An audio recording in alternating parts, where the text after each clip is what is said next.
incubated ad-based windows at a time when like display ads were really new and cool. And it was really controversial inside the company because licensing was, and still is, Microsoft's bread and butter, and so, or subscription. And so the licensing team was like, you know, don't cannibalize our business. And our whole team's argument was like, you can't cannibalize business you don't have. Like in India, if someone's going to spend X $100 on a license for Windows, and now they have better business model, better pricing, and they're killing it on that stuff. But at the time, or like, you know, have a fridge, they're going to choose the fridge. So this doesn't make any sense. And so let's try to like pilot the ad-based windows and internet cafes and places like that. And so it was this kind of motley crew of very, very smart people, really, really fun. I made some of my good friendships I still have today from that team. And that started from just like being a little bit like annoying to the person, one of the people who's now my good friends, who was my skip level at the time, just being like, hey, I like what you guys are doing, and I want to be a part of it. Yeah, questions?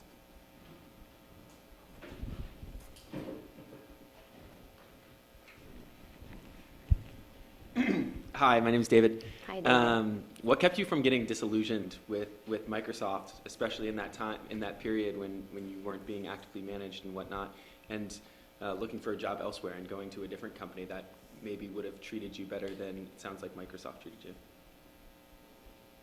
I was just not, I didn't even consider it. Like, I was just like, you know, this is life now. Life sucks. I just took it. Like, I didn't even think about it, like, as a thing. I was just like, I guess this is like what these people live, like this is what it is. How do I make it better?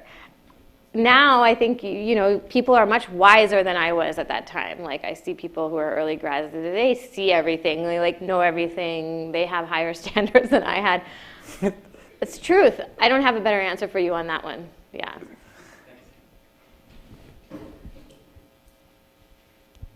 Hi, I'm wondering what the actual process was like going into some of these emerging markets, you know, not only within, you know, developing the company's products, but living amongst, you know, different cultures, different, maybe even a language barrier. What was that experience like for you? How did it help you grow, and how did it help the company grow through your actions? That's a good question. I didn't spend extended periods of time in any one market to really immerse.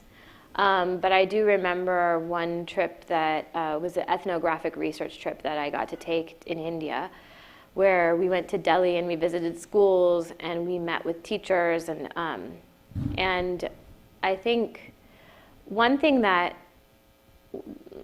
I think this is addressing your question, but one thing that we learned through that process was just how naive some of our own assumptions were around like technology use. And I took a lot of photos that trip, I remember, and sent them back to our developers and engineers and testers on our team who were working on the product that I was product manager for.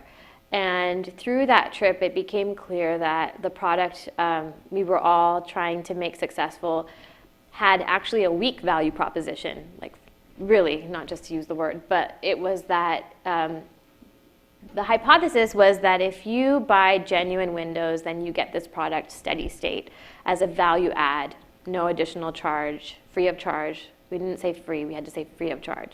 And basically, what it would do is allow the machine to return to the steady original state after a day of, like, you know, kids using it and putting, like, saving files that have a large A on a file, and then like you suddenly have all this like crap all over the machine, and then it stays, and then teachers can't maintain it and stuff. So this would wipe it back to the original state. And so through this trip, it became clear, like, this isn't really that compelling enough for people to want to buy genuine Windows. Like, it's not enough of a value add. And so through that trip of taking pictures, documenting, sending updates every day, I was also able to convince our team, the people building it, that like we should kill it. And so we had a review after that where that recommendation was put forth, and we came in as a united like front and basically killed it. And there was a lot of other stuff to be working on that was really exciting. So everyone won in that process. But I think going to the market and seeing the realities was really the only way we were able to make that conclusion and get everyone on board. Everybody else? Okay, that's super interesting. I wouldn't think the inclination would be natural to the product that you're heading to just kill it that early on, right? I'm surprised. Well, it was like V2, but it wasn't. Okay, so then, all right, from there, you mentioned to me that you were one of the, what would you call it, co-founders, co-creators of the Microsoft hardware store? The Microsoft retail store. So are you guys familiar with the Microsoft stores? Yes, that's nice. Because when I used to ask that question in the early days, people were like, what? So I love that some people nodded. But yeah, I was on the founding team that opened those stores. Okay, and what was the theory? Apple had already opened their stores? Oh, yeah. Mm-hmm. Okay, and what was Microsoft's kind of theory there? That how crucial was it? Was it to compete with Apple? Or was it to get their brand name out there? Was it a loss leader? Did they hope to market the Zune? What were they trying to do? Yeah, I think it was just there's quite a few consumer products that Microsoft had, and there was no physical way to, in an ideal way, bring those to life. So obviously those products are merchandised at Best Buy, but Best Buy wasn't the best experience for it. And so I think largely branding, putting a face to the Microsoft brand, a consumer brand to the Microsoft name, was a part of it. And my role was the accessories, music, and mobile merchant. So choosing all the products that would be in those categories, negotiating margins with the manufacturers, and then visually merchandising it, training the employees on it, and then also just being part of the founding team, getting to do things like license the music that we play in store and figure out what's the vibe we want. So it was super fun, and I got to work with a lot of mavens in the industry. So our VP came from Walmart. He's still there. We had a lot of people from Apple, Restoration Hardware, George Blankenship, who did real estate for Apple and The Gap, was our real estate guy. So I felt really cool to be in the company of these people who have been in that industry for so long and could teach. Again, I could learn a lot. And then on the accessories front, I remember reading about the Fitbit and Wired in some small, article. And one of the things that I learned about myself in that experience was that it's fun to scout and spot something. So I cold called the Fitbit. We got them in our store. We were actually the first retailer to carry it. And it drove a lot of foot traffic into the store because people wanted to get it. It was holiday time and it was limited supply, and you'd see it on eBay, retailing in our store for $99 and selling on eBay for $300. And so it was cool to just be the person who called them up and got them in. This was a really fun experience. So it seems like at this point your thing is, let's start something entirely new. How do we do it? Was that kind of what your role started becoming at Microsoft?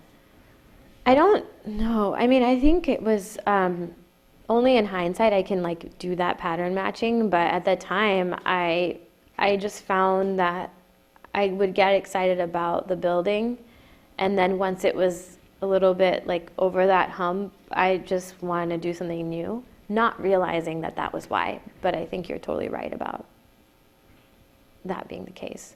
Okay. And that was my last job before joining Google. Okay, so we're going to shift to Google now. Questions at all? You. Oh, microphone. Yeah. Okay.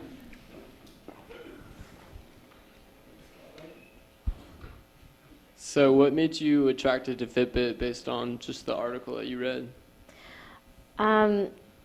It just said this thing is going to count your steps, and it can even monitor your sleep. And this was in early 2010 or 9. I can't remember now, but it was that sounds very cool. We had a persona that we were targeting with the store. It was I won't bore you with the details, but I knew that this person and this person that we're targeting would want it. And I remember David Porter is the VP of the store, still is. I had to do a line review with him, and I was the youngest person on the team at the time, and I remember, so I was super excited about everything. And I'm not excited anymore, all that has worn off. So it's interesting, but I was, and so I was like, this Fitbit is amazing. And he's like, what are you talking about? This little thing. How do you know this is even going to do well? There's no data. It's a random thing. And I'm like, I don't know. I don't have any data for you, but I just know. And so then he was like, that's retail, baby. I like it. And he's from, the South. It's terrible. And I feel embarrassed already for the recording, but I was like, okay. And it worked out. So it did really well. I don't know why. I just was I felt like this whole quantified self, that's totally our culture. I mean, you could see that's our culture. People here love to know about themselves and want to optimize. That's only become more true. But it was very true then. It's even more true now, almost to a point that you're like, we need to calm down. But it was the early days of that, so it felt like a no-brainer. That's really interesting. Yes. Hi, I'm Francesco. Did you have any hard experience managing people while you were almost every time you were the youngest in the team, as what you're saying? And did you have any hard experience because you were the youngest in the team? So that's a good question. So in my most recent role at Google, and I should just share because why not? I'm leaving Google. My last day is Friday next week. So happy to talk about that. But the last role that I had was on this team called Geo Enterprise. And we basically take all the location-based assets that Google has, maps and whatnot, and find ways to commercialize, monetize that. And so I ran the go-to-market strategy and ops team, where we do pricing. So we repriced the API business. We have a portfolio of investments, and we do the investigation on new market opportunities and what they are and whether we have a right to win and why and all that stuff. We do some data science, some growth investment stuff. And so my team at the early days was a team of former consultants, most of whom had MBAs from very prestigious institutions. I don't have an MBA. I've never been a consultant. And so, and some older than me and whatnot. I never even did the LinkedIn investigation to figure that out. But because I didn't want to, just because it's that's just the world we're in now. I mean, I'm going to be in that situation if I haven't already. That's just what it is. And so I think one thing that I like, this very popular guy on TED and all these things, I can't remember his name now, but he has this quote which is leaders have the people and bosses have the title. And so I think it's a guiding principle around again, value. How do you bring value to the people that are on your team?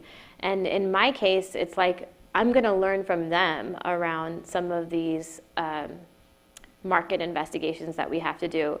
And I'm going to be really honest about it with them. I'm going to say, you're going to teach me this thing. But I'm also going to look at what can I teach and what can I bring to the table and how can I help you? And so I was just always having that conversation pretty outright that you're going to know more than me on 99% of the stuff that we're working on. But I understand the team dynamics. I've been a part of building this thing. I never say these things, actually. I don't have that conversation. But I just try to, through actions and one-on-ones or interaction, whatever, just first of all, don't get in the way, which is a fairly typical middle management angst thing that happens. And I've been at the receiving end of it, and so I'm very conscious about not doing that. So letting people who have the capability actually be capable, because for them, that's how they're going to stay longer. That's how they're going to do their best work.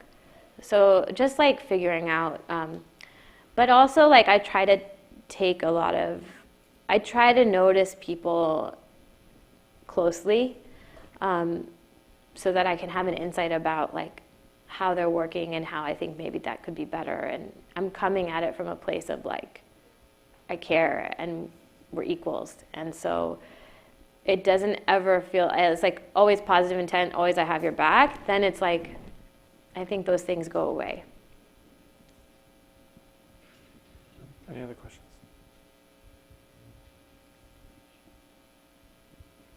Okay, so let's shift. Okay, why did you do Microsoft? So I was, actually Nima and I know each other through my husband. So my husband and I met in Seattle, and we were dating for not that long, and he wanted to go get his MBA.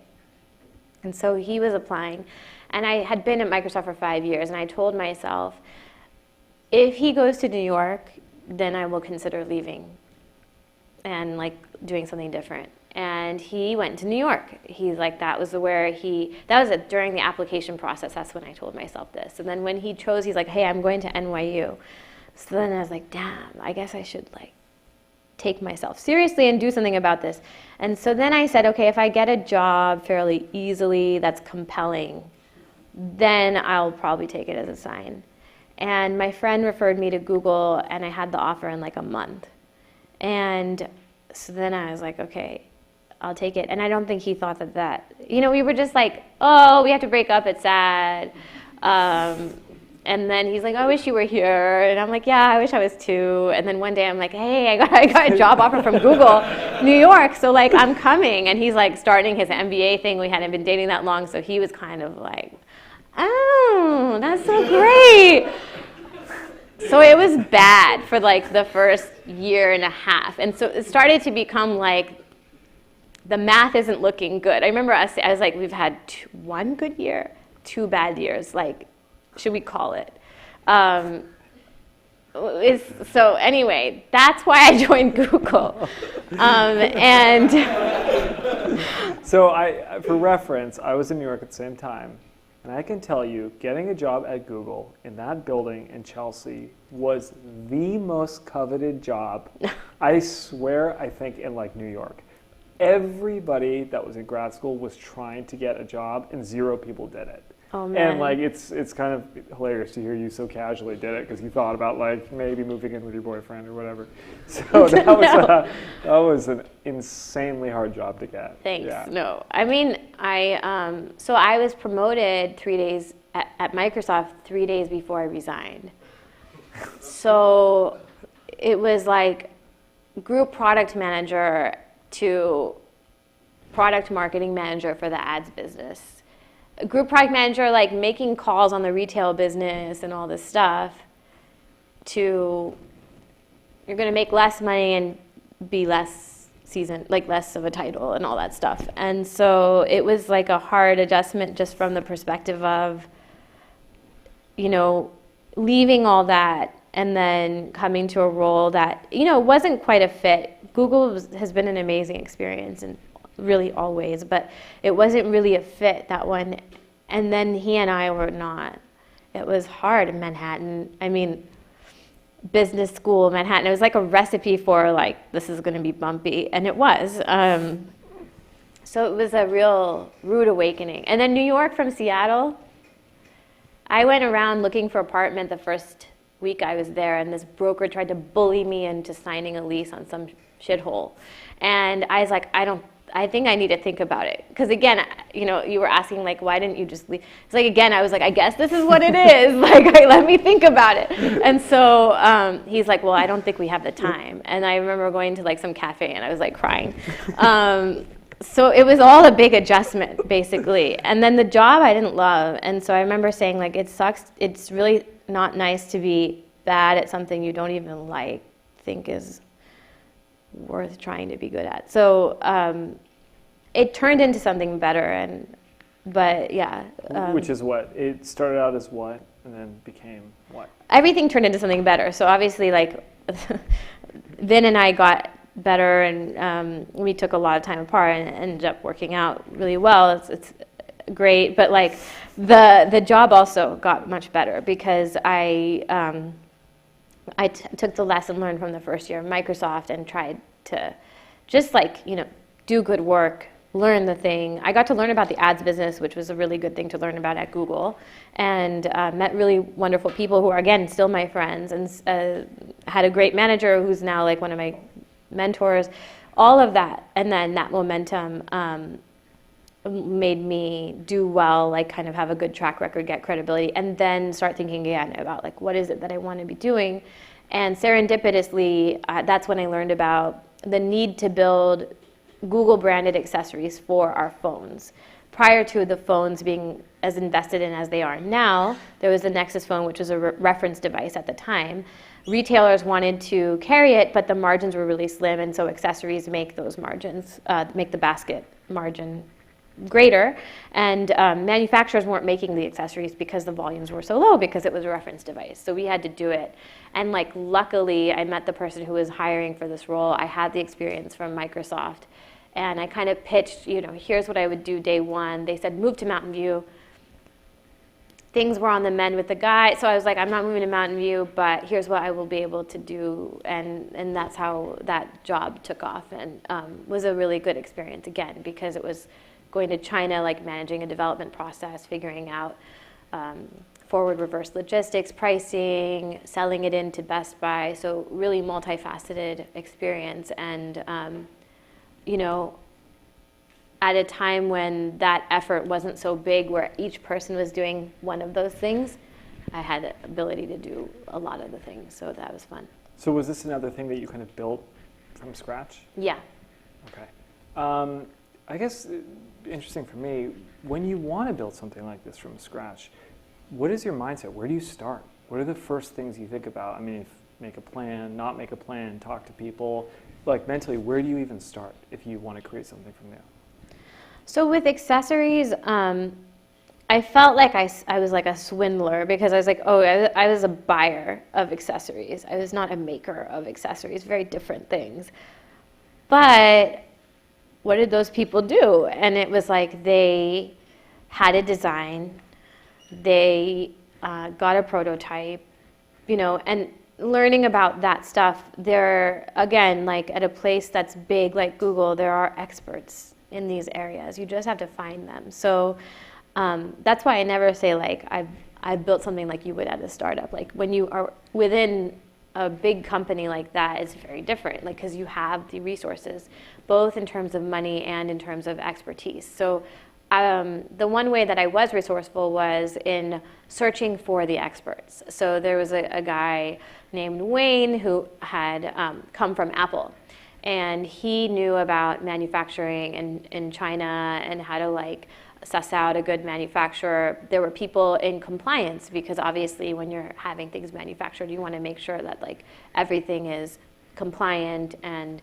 good. And I found myself even going down rabbit holes like, what about like eco-friendly packaging, like environmentally friendly, like how do we think about that? And we didn't get down those paths, unfortunately. Like, I mean, we were sort of base level, but not great. But it was fun to learn about that stuff and find experts who knew about it.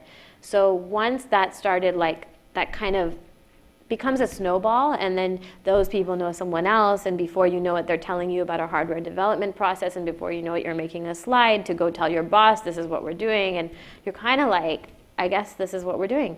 And so that's how I think it happened. By the time products were about to get on shelves, I had about like 20, 30 people that I was convening every week who had other jobs. But I learned from working on the Microsoft store how to run meetings like that because there was this amazing person who ran these meetings for us every day leading up to the opening, where they would have a way of gently nudging people to do things in a way that didn't feel like they're like ordering them around, in a way that was like thanking them, like, hey, you guys are all being really helpful. Next, Nima said he was going to check into this. Nima, did you find out? What did you learn? Okay, I guess that means David can't do the thing he was going to do, so maybe you can let us know as soon as it's done, then David can do it. Like these basic things. So that was how I think you get started and then you figure out. And you don't get it all right, which is another benefit of being at a place like that, where it's like, it's okay, you know, you don't get it all right. There are things that I look back and I'm like, oh gosh, didn't know anything about that, should have done that better. But it didn't end up being too bad. Questions, Will?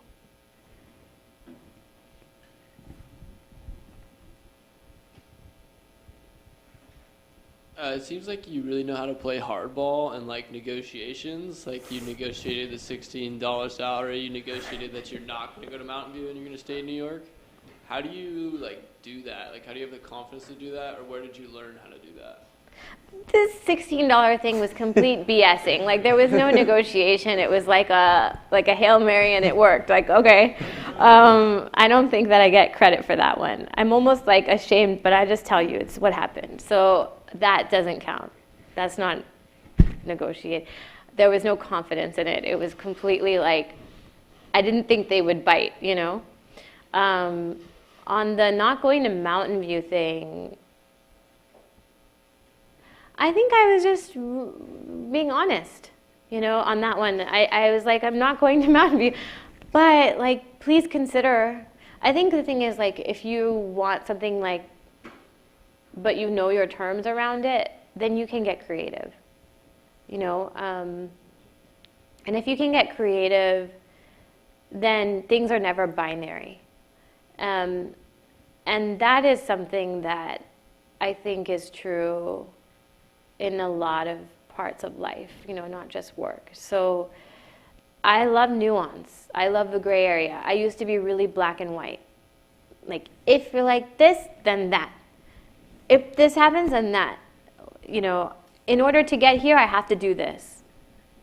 Not true at all. None of it's true.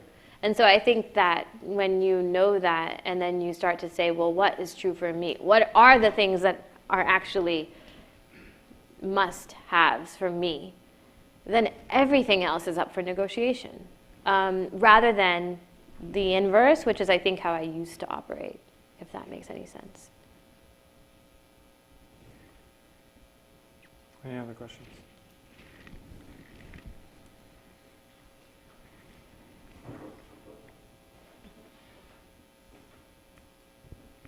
First, thank you so much for being super honest and genuine about, you know, everything. You know, for example, like moving to New York because of boyfriend, or with all of these situations, and I love that. I was just, you know, curious, wondering what's your Myers-Briggs personality type, if you've ever done that before. This has been asked. I have no idea. I don't know. I think I'm more. What is the thing? Do you know what I would be? Do you know this? I would guess you're an E and something. That'd be my What's guess. an E and N? Extrovert, intuitive, and then I don't know what the next So one this would be. extrovert, introvert, I don't know. I think, you know what I always say is, like, people say extrovert is you get energy from other people, and introvert is you get drained from too much of others. I get energy from people I like. Now, what is that?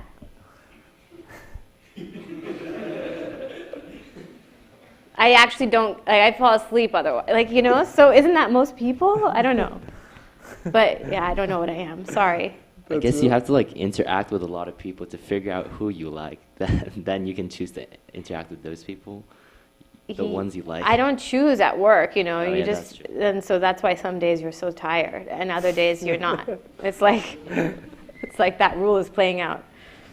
Yeah, for me anyway. That's a really good question, by the way. It is, I'm sorry, I don't know. So I very casually brought up the idea several months ago to Reshma at a friend's birthday party, a friend's kid's birthday party, Ted's kid, Oh, yeah. of you being a speaker.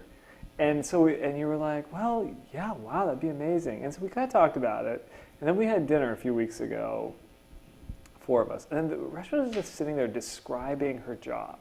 And these like very interesting like vocabulary words and flowing sentences. And I was listening to this and I'm like, a lot of speakers, and if you've been doing this for a while, you can tell, have and I'm not saying anybody this semester, there are people that have canned responses, okay? That have 3-4 things that are their go-to home run stories, right? I met this guy, it's very political.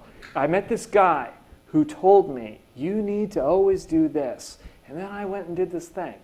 And I you know, you get, on my side, you get very like, within like 30 seconds, you're like, okay, so I need to preserve his canned responses. If I hit too many questions, this person will run out of canned responses. So I need to get this to stretch out, right? And then when we had dinner, the way Reshma was just describing things was so honest and so like interesting. I was like, this has to be. We only scheduled this like 10 days ago, right? She has to be one of our speakers. Yeah, that's a very interesting question. Yeah. Anybody else? Over there.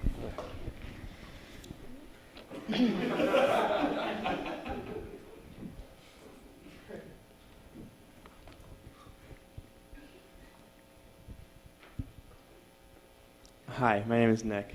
Hi, Nick. It sounds to me like one of the things you're very good at is getting people on your side or like on your team, and like people who maybe their job isn't to work for you, but you get them to do little things for you. And I was wondering if that's something that you're actively thinking about at work, or like if that's like something you're strategizing for, or maybe that's just something that kind of happened. It was never something very deliberate. I think those things always had something in common, which was that they knew something that I wanted to learn. And so it started with that conversation. And then from there, I think I've also like the good fortune of a lot of these people that I've worked with are generally helpful people, like to be helpful, like to feel like what they're doing has value. And so it just ended up evolving that, okay, you know, like one example was, there is this problem that headphones weren't working easily across Android devices. So headphones work really easily across Apple devices. Apple licenses a hardware chip. Good business. And they have leverage. So these hardware manufacturers will implement the chip into their headphones.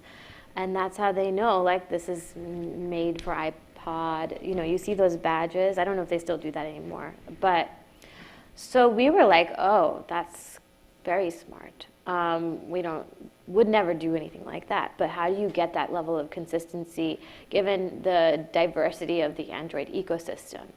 And so being on the accessories team, I wanted to talk to people who were like electrical engineers, like doing music stuff, audio stuff. And I found them or learned about them, scheduled meetings. And sort of before we knew it, we had this crew of people who like cared about this problem. And it's like tangentially related to what they were doing. So we started a project. We had a code name. We started meeting weekly. And we found our way into the next Android release. This thing is going to be there so that when people are creating Android devices, that there will be this compatibility. And that will be what allows us to start a whole ecosystem. And then we could have a badge and we could do all this stuff. But it was never, and I think like this is a little bit of the ethos of Google, which is like, that's just how it works. You know, we would have things where I remember my colleague would go to the VP and say like, hey, we need this, we need these resources. And he'd like convince them, then they're yours. So a little bit of that is in the culture. But I think it puts the onus on like, first of all, like, is it a real problem and one that people will really genuinely care about? You're 90% of the way there. And then just be decent to work with, which is like, you know, that gets you across the finish line, but that's surprisingly sometimes. Sometimes, not all the time. Most of the time it's fine, but sometimes you're just like, why? Why not just be easy to work with? But I do think, so this is engineering leadership, this is the Fung Institute, and have you guys started your capstone course yet? Yeah. So the capstone teams meet together, and one of the things is like, you know, how do you work with stakeholders? How as a group do you create a dynamic where everybody kind of contributes? And I mean, obviously they form teams here, but it is an issue a lot of times that the teams kind of like don't necessarily have the effort and buy-in from everybody on the team, you know? And what you're describing is one of the hardest things of all in the company. When you have people that don't report to you, don't work for you, right? It'd be like you guys getting somebody from another team to help you. How do you actually, do that, right? How do you get, you've described 3-4 things by now that you've started and kind of have made from scratch into something, right? How do you not only identify these people, but how do you get them to want, beyond being decent, to contribute to something that isn't like part of their job or part of,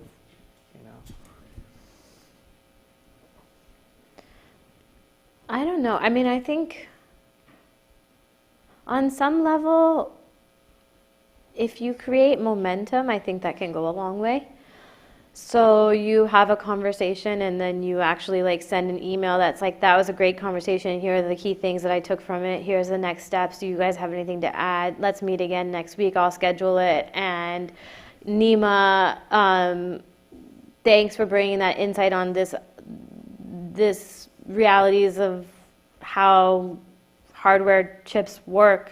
And maybe next time you can tell us about this other part that we need to know, or tell us about someone who does. And then, I think it's like you're creating momentum. Then there's like the meeting, and then before the meeting, you're like, hey guys, like we talked about these things, these were the follow-ups. Maybe if people are extra slow about it, then you're side picking them about like, hey, did you make any progress on this? And like, whatever. Can I help? Is there someone I should talk to? Like a lot of early stage stuff, that's how you get the momentum going. Then you get it in a place where you're like, okay, Nima, can you take notes this time? And now like, here's the example of how that could work. Or do it your way, but like, then now that the momentum is there. That momentum in the early part, I think, comes from the like, genuinely seeing the value that someone's gonna bring, respecting it, and having trust start from there. Like you're kind of getting the foundation. Then it's like organization, like just be organized. And maybe you have to be the one to be extra organized, and there's no ego in that and whatever. And you just are like, we're all in this together. I'm tired of taking notes, you take it this time, be a human. Then it's like, it's not so, like I think what happens a lot is people get weird and awkward and passive aggressive, and then it feels like walking on eggshell and like, oh, can you do it this time?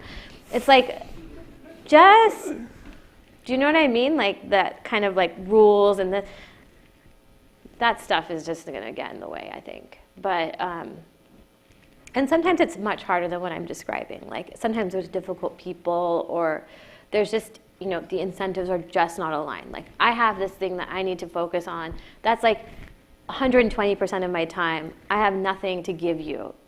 Then you have to accept that and walk away and find another way. You can't like force it either, So like the conditions have to be right, and then you have to create the momentum, and then once the momentum is there, it becomes fairly easy. But I think throughout, you just want to be like, I always say like just be a person. Like don't become don't talk in jargon and like do all these things. It's like you see people who do that all day long, and then you see them on the weekend and they don't know how to not do that. You don't want to hang out with them. I don't want to hang out with them. I definitely don't want to have a drink with them. I think of that like Dos Equis ad, like, would you have a drink with you? Like, I think about that a lot. And sometimes I'm like, no, maybe I should do something about it. Any questions?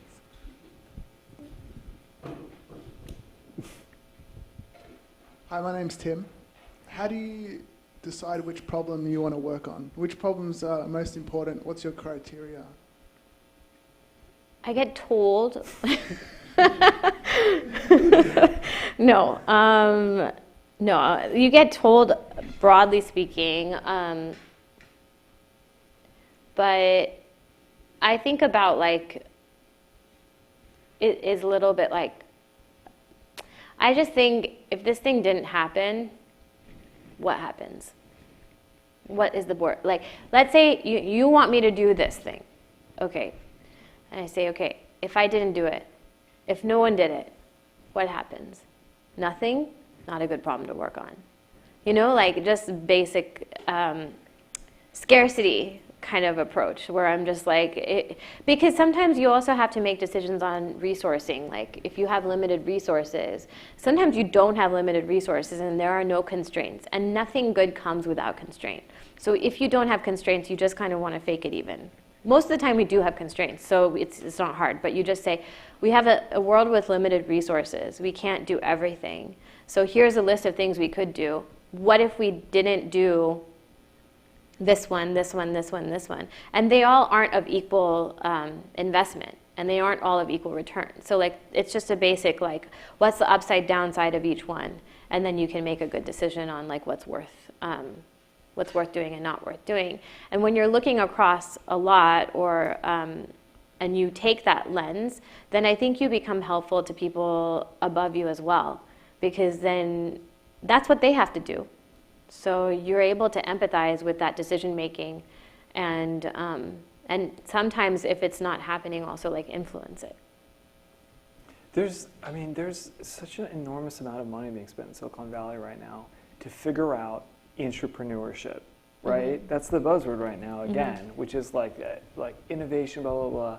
And like, how do we build something new? How do we mm-hmm. create a new product and make money off of it? And there are people from all over the world flying around to take classes here at Berkeley and mm-hmm. a lot of other places.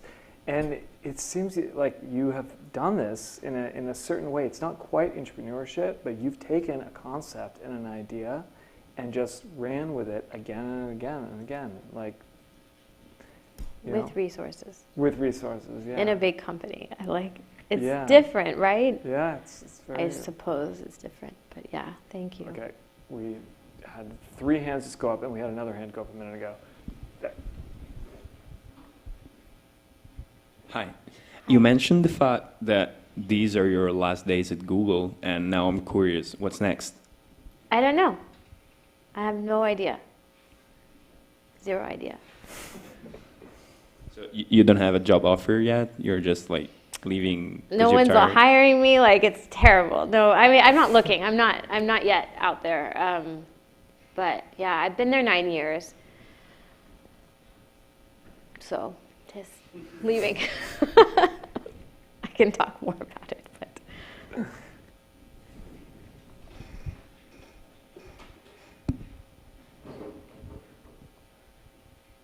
Oh, I just wanted to ask more about if you'd like to explain why you're leaving Google, and if you think it's a good place to work overall or to apply, like as we're searching for jobs now. Yeah, I think it's an amazing place to work and to apply. Like, so that has nothing to do with a decision. Like, I have only good memories from Google, especially all the experiences, mostly the people. The culture is great. I think it was a hard decision. I would say it's like the hardest decision I made in my career by far. And the reason I think is just like, there's many reasons actually. So, I mean, I guess the thing I would share is like, we had our first kid about 1.5 years ago. And I came back, to Google really excited last year, really excited to kind of jump back into things. But what happened was, like, first of all, I was commuting a lot. So I live in San Francisco. Having moved from Manhattan, like living in the South Bay wasn't an option for us. So I was commuting, not even 5 days a week, but enough that it felt like a lot. And that would drain me. And so like that energy I started to think about what energy am I bringing home? Because I believe like babies, they can feel vibes. I mean, everyone can feel vibes, but babies really know. And like, what is it that I want to bring home to my son? And I want to be bringing home a lot of energy around like what I'm doing, excitement around what I'm doing, especially if I'm going to be away. I don't want it to be like from being 3 hours commuting. So that was like one thing. And I could solve that because there are jobs in SF with Google. So that wasn't the full story. But that was what started me on the process of thinking about it. And then the team I was on was just like a phenomenal experience. I joined as the second hire, and now there's hundreds of people. And so again, got to see that evolution. And it was hitting a stage of like, a different stage of the business. And I realized what you pointed out. I didn't notice this about myself until recently, where I'm like, I like to be in the building phase. So that occurred to me. And then I started reflecting on myself, and I've always, for years, talked about like doing something smaller, maybe more entrepreneurial, whether it's our own idea or not, I don't know. But there was a curiosity there. And so that voice started just getting louder. And Google had a lot of options, and it was a great place, like kind of exploring those options, but something just inside of me was like, I need to actually try to do something different. I'm curious about something different. And it's kind of as simple as that. And I need to like honor that voice. And it's as simple as that, but it's really noisy when there's a prestigious company name and nice titles. Obviously, like financially, it's more compelling than a zero paycheck, which I'm about to go into. So like and much more compelling, so that stuff is all there and valid. But I think it was this kind of like, if not now, when? Life is short, careers are long, all these little mantras that I'm like, okay, well, I guess might as well try something different and see what happens. And I think I've always taken the approach of not really doing that. Like I've always been like, oh, this will be really great because if I do this, then I can do that. And if I do that, then I can do that, and then I can do that. And like, this looks good, and people like it, and LinkedIn. And at some point, I think as I got older, I was like, that can't be the driver. It can be a side benefit, but like, that can't be the driver. So I'm hoping to find something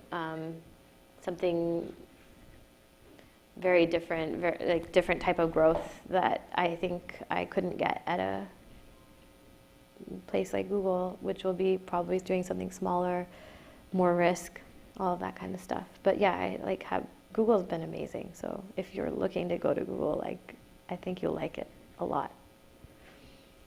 Okay, we had several other questions back there.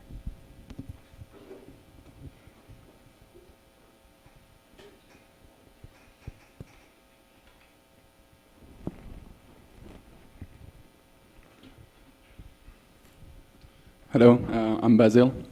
Thank you very much for being here today.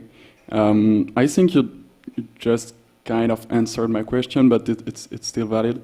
Early on, at the beginning of your career, how did you make sure that you were not basically choosing the title and the big company name, right? And like, how did you make sure that the job you were taking at Microsoft and Google and etc. was actually one of the best jobs you could do, like the most interesting one?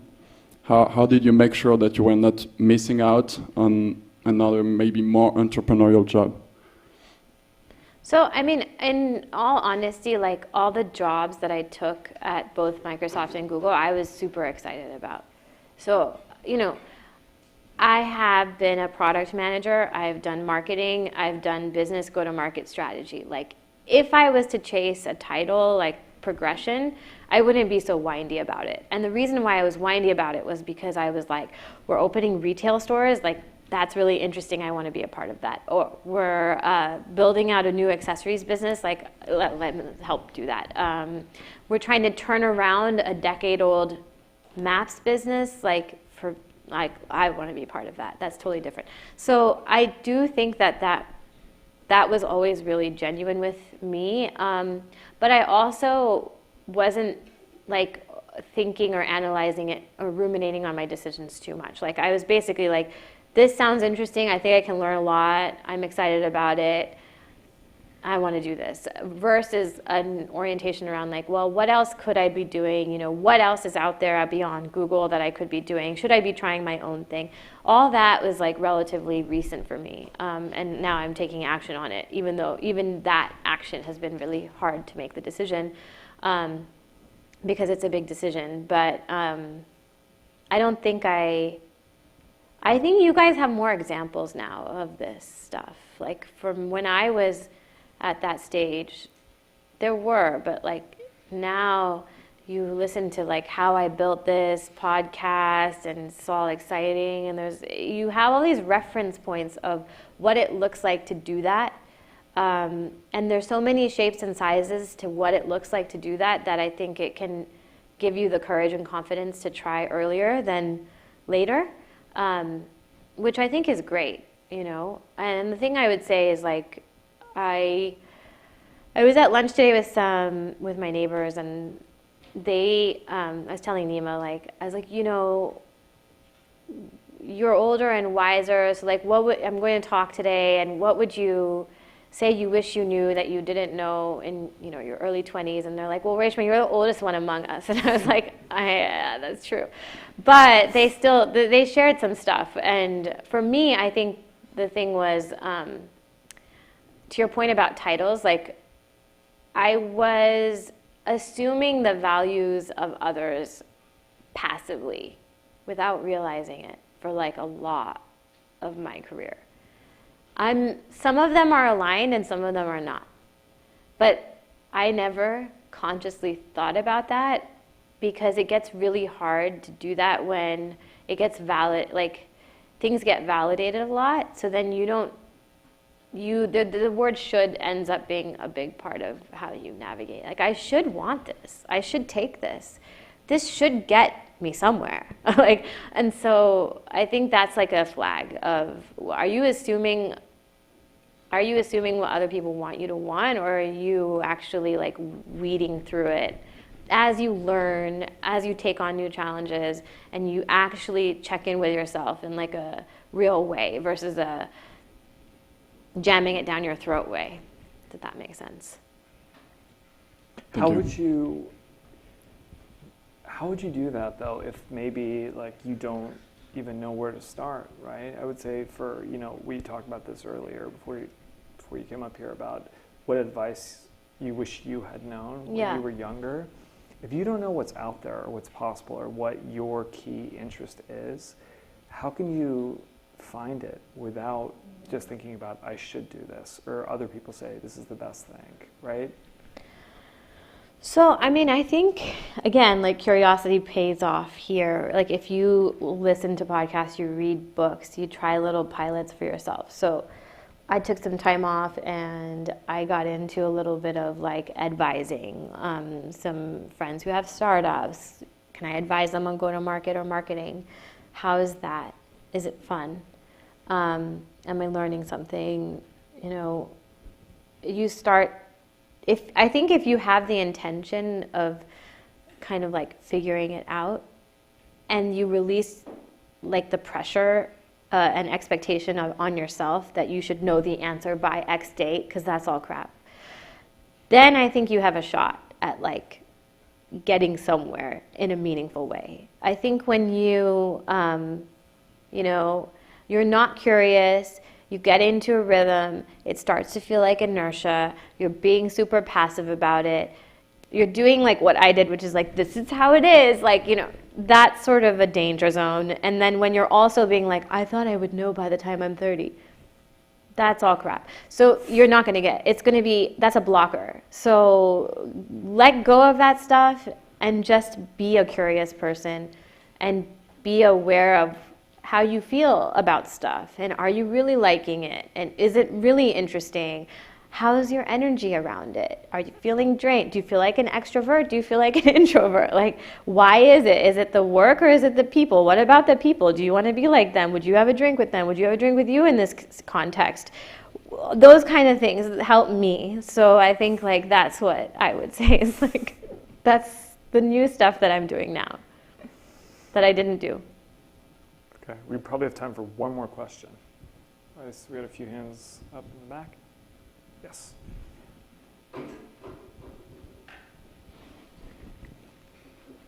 Hi. So you talked kind of about how your marketing background at school moved you into product management and starting new projects within big companies. Would you have any advice for people who start out as engineers to get into these sort of new development projects or entrepreneurship at big corporations, maybe through the people that you worked with? I mean, can you say like a little bit more about that? Like just getting the opportunity itself? Yeah. Or? Yeah. How do you kind of look for those openings? So I would say they tend to be newer projects that are just getting started or funded. That's where there's like the building phase. More like seasoned areas of the business, maybe even those, like let's just say in the Google context, search and ads is something like those are both well-oiled machines, but even within them, there's a lot of innovation happening. So I think just asking like, what new stuff are you interested in? And then what's happening around those areas, whether that's at a big company or a small one. I think that's how I would like, whether you're an engineer or not, like navigate to finding them and then learning about what the needs are, what the capabilities are. And as an engineer, I think like, you're in a lot of ways the driver's seat because that's needed across the board. Whereas I think some of the stuff that I do comes in later stage. Thank you. Mm-hmm. Okay, so we'll end 5 minutes early, which will give you guys a little bit of time to ask questions if you want individually. So this has been my favorite talk so far this semester. So that's because we're friends. No, this has been fantastic. So let's give a hand to Russia. Thank you.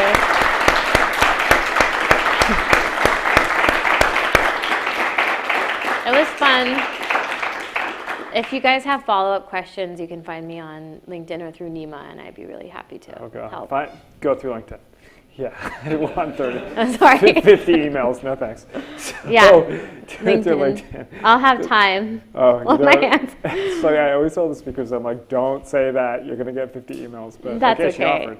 Yeah. So, okay, all right, let's thank Russia one more time, and we'll wrap up.